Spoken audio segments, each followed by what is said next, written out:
end impunity, that sort of thing can help, students helping mass of students beginning to push forward their advocacy for good journalism, for instance, can help very well. Isa pang question, schools are producing many journal graduates, but some media outfits hire non-journalism graduates, thus causing unemployment of a former adopter. What is the possibility of hiring only mass comm or journal graduates who are probably better equipped with principles and professional ethics?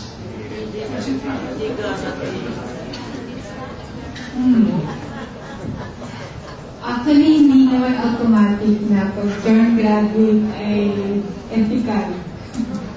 Sorry.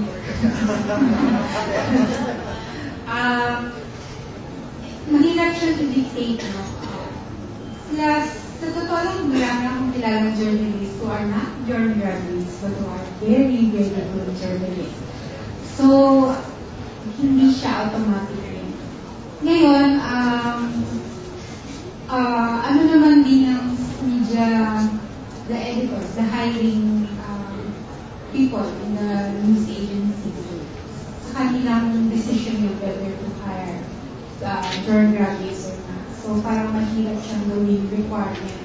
But definitely, in general, yung mga graduates ng communication courses, mas merong higher chance of being employed. Generally. Okay. From a student, journalism student, meron ba tayong existing documents that compile traumatic experiences of journalists so that and how they cope with such traumatic experiences so that others will have a way of determining and finding out how they cope with such traumatic experiences. Then another question, maybe a little bit related, due to attempts and actual murders of General Santos and Cotabato Midemen, some of them armed themselves and even organized shooting or gun clubs to protect themselves. We'd like to ask your comments. Okay. Dun sa first question, if there are materials, sa Philippines right now, wala, as far as I know. The study that we have started, that NGV has started, is actually papunta doon para magkaroon ng isang reference material na pwede natin gamitin. Initially, we have produced a 10-minute video na pinakita namin nung training workshop series na ginawa ng NGV and PPI. Pero mas mas narratives of experiences para mas pang-gising sa mga newsroom decision makers na hello, ito yung pakiramdam ng mga reporter na may nasa field. But definitely, we would come out with both video and printed material on the issue. But if you want to look up yung isang website ng DART, Center for Journalism and Trauma, DART is an institution that focuses on trauma, particularly journalists. And dito sa website na to, sinasabi nila na yung mga journalists ay mataas yung propensity for post-traumatic stress disorder. Parang katulad ng mga sundalo, ng mga firefighters, ng mga emergency responders. So, marami silang materials, marami silang mga studies on journalism trauma. Pero hindi siya Philippines yung study. It's more global. But there are a lot of materials na pwede makita from this website. So just look it up, Google View, DART, D-A-R-T. Tungkol sa arming of journalists, hindi lang sa Jensen and sa Cotabato. Actually, national, mula Luzon hanggang Mindanao, ang ganong trend. And sadly, government officials are encouraging it, no?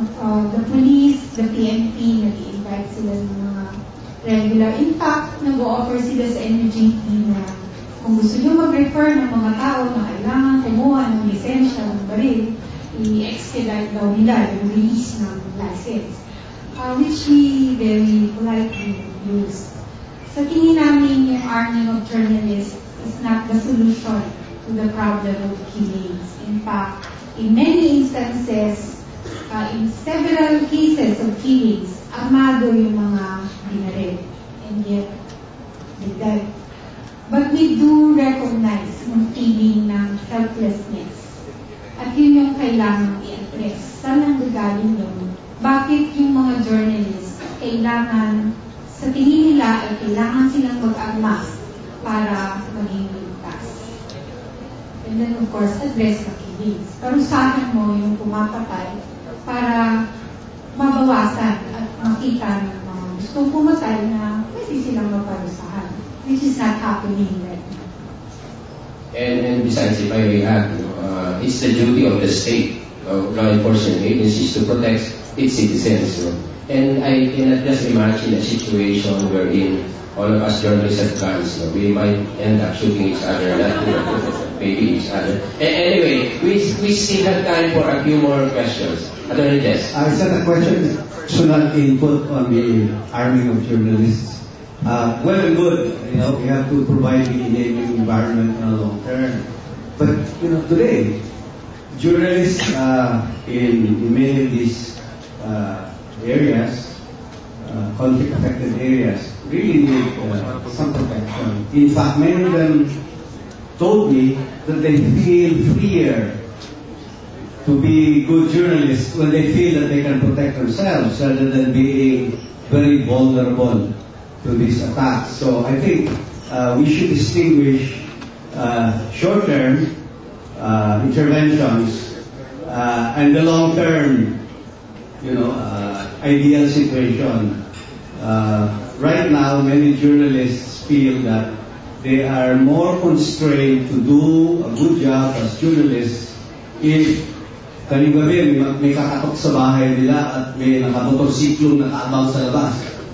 And from my personal experience in the Jensen Gun Club of Journalists and in the Cotabato Gun Club that they just organized, they feel that they can write better and be freer journalists when they feel that they are not sitting ducks.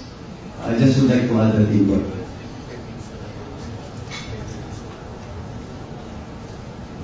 Thank you. Thank you, Jess. Yes, Aurora. This was supposed to be expressed during the previous open forum, but I think it's also related. Cebu has an excellent practice in its functioning press council. Can the other regions not replicate this excellent practice so that self-regulation is gone, not just spoken about? Can I call Chief to react to that? The question of replicability. Actually, that's a good idea. To have it replicated, but let's hear from Attorney Chavez.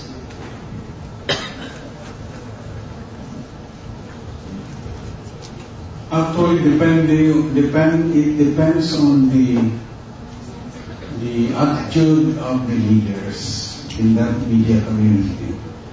Because if the leaders cannot get along with one another, walang mangyayari. Our rules, from code of procedure to everything, are found in our website. Everyone is free to look at the rules and copy these rules, even without attribution to us. We encourage them to do what we have tried to do in Cebu, because it helps self-regulation, safety of journalists, and